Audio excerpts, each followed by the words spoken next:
I first noticed the static because it wasn't random. Static is supposed to be noise, meaningless, filler. But this wasn't. It came from my old radio. The one I kept by the bed because silence felt so much worse than noise. I never turned it to a station. I just let it sit between frequencies, a soft, gentle hiss to sleep to. It was comforting in its own way. That night, I was lying perfectly still, listening to my own breathing. In, out, in, a tempo rhythm in the dark. Then the static shifted. It didn't get louder or quieter. It's just ... focused. I stopped breathing. Just for a second, my lungs frozen in my chest. The static didn't stop, but something else did. A breath, and it wasn't mine. It exhaled slowly, patiently, like it had been waiting for me to finish my own. I inhaled sharply, a gasp cutting through the quiet. The other breath stopped. The static immediately returned to normal, that familiar, meaningless hiss. I told myself it was just a coincidence. The brain loves to find patterns where there are none. Fear invents meaning. That's what I told myself. So I decided to test it. I breathed in, just static. I breathed out, more static. Then I held my breath, and something breathed. Close. It felt so close, far too close to be coming from the radio on my nightstand. I shot up in bed, my heart hammering against my ribs. The air in the room felt wrong, thick, heavy, pressurized, like sound itself was struggling to move. The radio crackled again, a sharper, more deliberate sound this time. And beneath the hiss, a shape began to form. Not a voice, not yet. Just the suggestion of one. A whisper trying to find its form. I leaned forward. That was my second mistake.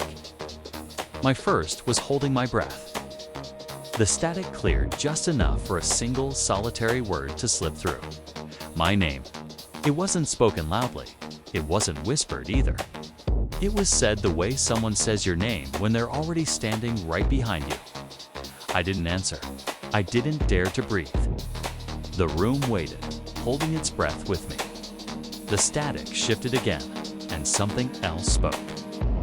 2 words. Don't stop. My lungs burned. I gasped, desperate for air. The other breath answered immediately, longer, deeper, satisfied. And that's when I finally understood. It wasn't coming through the static. The static was just where it learned how to sound like me. After that night, I started hearing my name everywhere. In the hum of the ceiling fan. In the whisper of the air vents. In the distant rumble of traffic outside my window. It was always just barely there, on the very edge of hearing. And it was always clearer when I was quiet. But it only ever spoke clearly when I stopped breathing. I tried sleeping with music on. It didn't work. The melody seemed to bend and warp around it, making space for that faint, insistent sound. I tried absolute silence. That was so much worse. The silence gave it room to grow, to get closer. One night, drifting in that space between wakefulness and sleep, I heard the radio turn on by itself. The room filled with that familiar, crackling static. Then breathing. Slow. Confident. I forced myself to stay still, my eyes squeezed shut. The static sharpened, growing clearer, more defined. And my name came through again. This time, perfectly. Listen carefully, it said. You're doing it wrong. My chest rose before I even told it to. It fell when it wanted. A horrifying realization washed over me. I wasn't breathing anymore. I was being breathed. The static pulsed in perfect time with the rise and fall of my lungs. Each breath felt slightly delayed, controlled, as if something else was deciding when I was done with it. My voice was a choked whisper. What do you want? The static answered instantly. We want quiet. I tried to scream, but there was no air. I tried to inhale, but it was too slow. Something breathed for me, through me, using me. When I woke up, the radio was off. The room looked normal.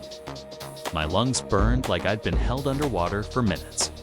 But something had changed.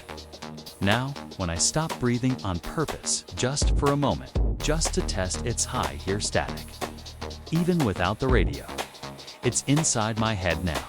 And in it, I hear my name, waiting patiently. Whatever learned my voice doesn't need the static anymore. It only ever needed a moment of silence to find me. And I have this cold, creeping feeling that someday soon, I won't start breathing again, but something else will.